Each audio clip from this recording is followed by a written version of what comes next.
Olá, neste argumento eu vou conversar com o senador Blairo Maggi, do PR do Mato Grosso. A conjuntura política é o tema da nossa entrevista. Senador, estamos vivendo aí um momento difícil, uma certa paralisação na nossa economia, fala-se em ajuste fiscal, um recrudescimento da inflação. Como é que o senhor, como político e como empresário, está vendo neste momento difícil pela qual o nosso país está passando? Muito bem, Hollenberg. Eu vejo assim, nós temos nesse momento duas crises, né?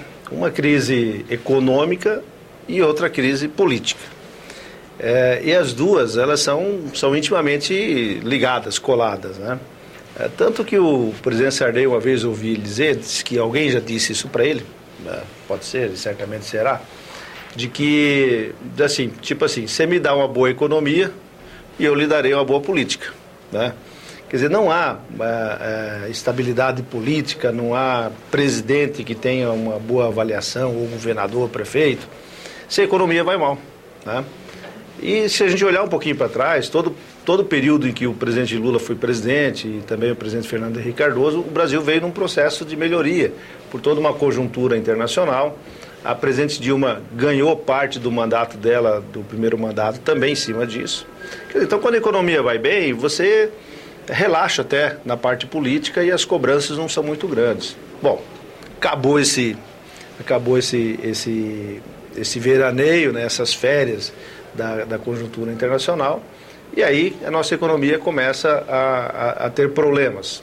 Se começamos a ter problema na economia, começamos a ter na política também.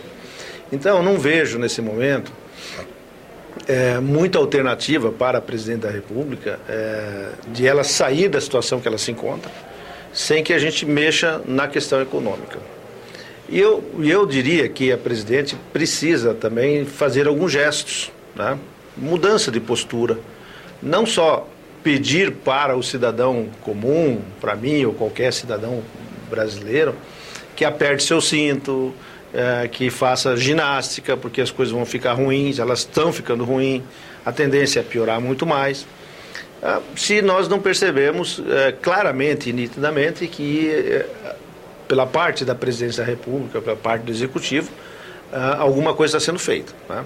Até agora o ajuste fiscal pedido, na grande maioria dele, você cidadão, sou eu e você somos nós que temos que fazer. O Executivo em si, ele diz, vou cortar gastos aqui, cortar gastos ali, mas os gastos que ele está cortando vêm para cima do cidadão, vêm para cima da gente. Aquilo que é a essência de governo mesmo, do governo, que é redução dos ministérios, redução da máquina pública, diminuição da burocracia, maior eficiência do país, financiamento de infraestrutura, concessões para infraestrutura, tudo isso está no segundo plano, está parado. O senhor acha que esse viés deveria ser contemplado pelo ajuste fiscal? Deveria ser o principal discurso do governo, tá? De dizer, olha, eu estou fazendo a minha parte. Como disse o ministro Levi hoje na Comissão de Assuntos Econômicos, estamos cortando na própria carne. Não, está cortando na carne do outro ainda, né? Porque na dele, efetivamente, que é a redução do tamanho do Estado, a eficiência da máquina pública e o estímulo à produtividade do setor privado, nós não estamos vendo, tá? Então, a impressão que tenho, o medo que tenho, é que nós estamos agora em final de abril, hoje é dia 30 de abril, tá? As coisas, 30 de março, melhor dizendo, as coisas vão piorar mais. Nós vamos ter aí milhares e milhares, talvez até milhões de desempregados até final do ano. A economia freou de repente e a gente percebe que o governo, então, começa também a cortar investimentos, não está pagando as empreiteiras. Por exemplo, lá, uma construção de uma rodovia entre Rondonópolis e Cuiabá, duplicação. Já se deve muito dinheiro lá e as empreiteiras não têm como continuar essa obra. Então, eles param a obra. Bom, parou a obra, ele começa a não pagar o posto de gasolina, o borracheiro, a oficina mecânica, despede o patroleiro, despede o tratorista, e isso vai formando uma situação também no interior do Brasil de desestímulo da economia, e aí o mercado começa a vender menos. Então, me parece que o governo está equivocado nessa questão. Ele deveria, sim, reduzir o tamanho do Estado, mas acelerar nas obras de infraestrutura, pagar em dia, botar em dia aqueles fornecedores que geram outros empregos dentro da cadeia.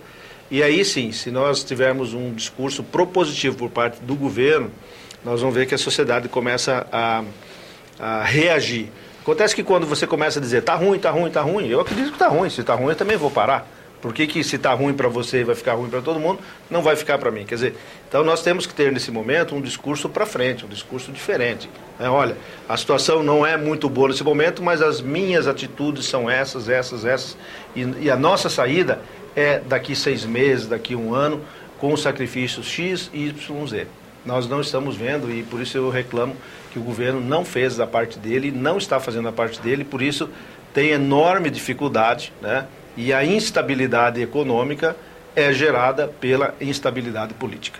E, senador, como é que o senhor vê essa questão das investigações em torno dos casos de corrupção, especialmente o da Petrobras, que está aí nas manchetes dos jornais todos, tem outros casos também graves acontecendo. Como é que o senhor vê, como é que o senhor vislumbra o contexto futuro diante desse imbróglio geral em que a nação está metida com apuração, empresas paralisadas, obras, como o senhor disse, sendo interrompidas? Como é que o senhor vê em perspectiva? Como sair desse dilema aí? Bem, eu penso que as empresas deveriam ser preservadas, né? Os seus executivos, aqueles que tomaram a decisão de fazer a coisa errada, devem ser punidos, né, conforme a lei determina. O problema aqui nesse momento também ali, as empresas e os empresários estão intimamente ligados e as empresas estão pagando um preço bastante caro. E aí a sociedade paga um preço caro. Lá em Andaraí, né, no Rio de Janeiro, eu vi lá que são milhares e milhares de desempregados, porque o sistema quebrou, né? Quer dizer, a Petrobras não consegue pagar o fornecedor não paga o outro fornecedor, que não paga o hotel, que não paga, e todo mundo quebra. Quer dizer, então, assim, devemos fazer as investigações. O processo estava errado e equivocado, né? Não se pode pagar propina para conseguir um contrato público, tem que ser disputado efetivamente na legislação, no processo licitatório. Mas, infelizmente, as empresas estão indo de bancarrota junto. E me parece que grande parte dessas empresas pedirão recuperação judicial, significa que elas vão perder a capacidade de investimento, elas não terão crédito nos bancos para alavancar os seus projetos, e em contrapartida o governo fica num bico de sinuca também. Quer dizer, tem a empresa X, ela está sendo investigada, eu devo para a empresa X, mas não posso pagar porque a justiça também está executando de lá para cá. Então, eu vejo uma preocupação bastante grande, acho que o CAD, que é o Conselho Econômico, terá que se manifestar, fazer esses acordos de leniência. As empresas, os donos, os acionistas dessas empresas terão que eleger novos executivos e tentar, a partir daí, continuar o trabalho. Mas tem uma coisa, que a gente precisa chamar a atenção, é o seguinte, é que a burocracia no nosso país, ela é tão grande, ela é tão eficiente, que ser empresário nesse país hoje, no Brasil, é um ato de bravura, um ato de sobressair aos problemas que nós temos. Tal é as exigências em legislação ambiental, trabalhista, fiscal. É impressionante todos os dias nas empresas brasileiras, nos pequenos, médios e micros, lá tem um fiscal fiscalizando, colocando dificuldade, inventando a sua interpretação da regra que está ali escrita, multas pesadíssimas que vêm em cima dos empresários, e aí, em determinado momento, aparece alguém vendendo uma facilidade para resolver aquela dificuldade que foi feita. E aí o processo de corrupção no país, ele começa. Se a gente olhar os municípios brasileiros, lá no meu estado não é diferente, de Mato Grosso, vai lá o Tribunal de Contas, vai e põe uma multa num prefeito. O prefeito é um profissional liberal, um professor que tem seu salário médio, que não é muito grande, e daqui a pouco recebe uma multa de 30, 40 mil reais, o resultado tu já sabe qual que é. Ele terá que fazer alguma composição, vai ter que botar uma nota de combustível, alguma coisa, para poder pagar essa questão da multa que foi feita. Muitas vezes, na grande maioria das vezes, não há intenção de lesar, é uma questão de procedimento, de como fazer. E aí começa todo um processo que nós temos que avaliar e pretendemos aqui no Senado apresentar alguma coisa nesse sentido, estamos estudando isso, para que um grupo de pessoas, de notáveis, podemos chamar assim, vir para dentro do Senado, montar um processo de desburocratização realmente, para azeitar a máquina pública e eliminar uma série de problemas que nós temos, que nos leva a ser um dos países mais corruptos do mundo. Senador, muito obrigado pela oportunidade dessa entrevista. Vocês acabam de assistir uma conversa com o senador Blairo Maggi. Aqueles que quiserem encaminhar seu comentário, sugestões ou enviar sua crítica devem fazê-lo ligando para o Alô Senado no número 0800 61 2211 ou acessando o nosso portal na internet no endereço www.senado.leg.br/TV. Até um próximo argumento aqui na TV Senado.